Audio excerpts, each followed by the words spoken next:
The practical life area is usually located near the kitchen in our bright, spacious classrooms. Attractive, carefully selected activities are set out on low shelves where children can see them and use them whenever they are interested. Our students work on many things, practicing using a dropper, carefully dusting plants,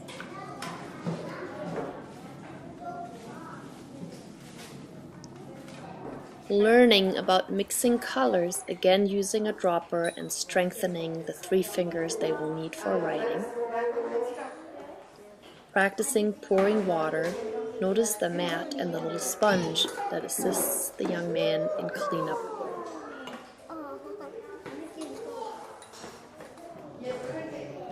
Learning to squeeze a sponge, transferring water from one dish into another.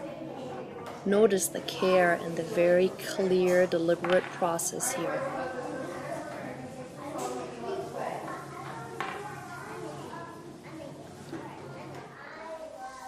Learning to string beads.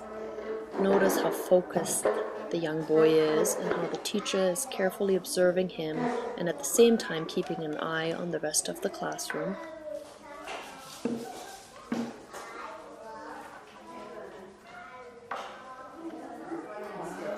Learning to sew. See how she really focuses on her work. Another work that strengthens the fingers she will need later on as she learns to write. Our students learn to do these activities so carefully during one-on-one demonstrations. Watch as this teacher shows in slow, deliberate movements how to fold a napkin. Few words and an emphasis on doing each step carefully, precisely. Notice how this little girl of maybe 3 focuses on her work, repeating carefully what the teacher showed her.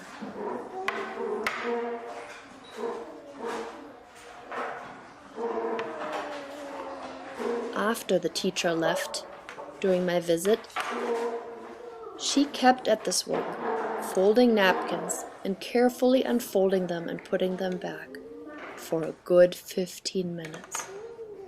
As you'll watch, you'll notice her face.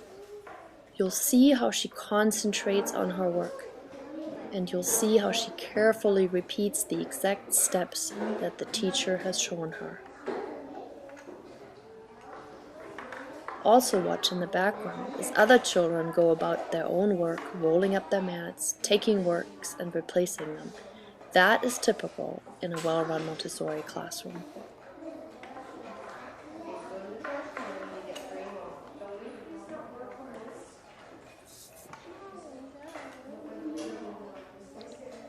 Folding napkins is a simple task.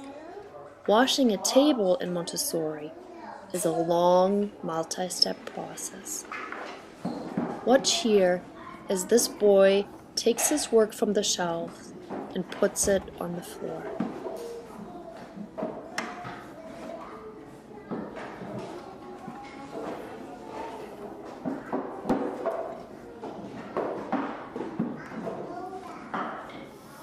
Watch as he carefully takes his pitcher and fills it with water, and then walks carefully again to the table he wants to wash and pours it into a bucket. As he then thoroughly wets the table,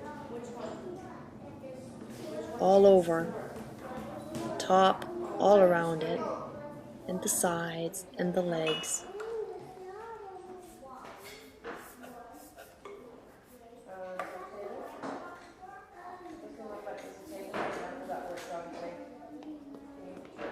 As he then proceeds to the next steps and takes his soap and soaps the table up all over again.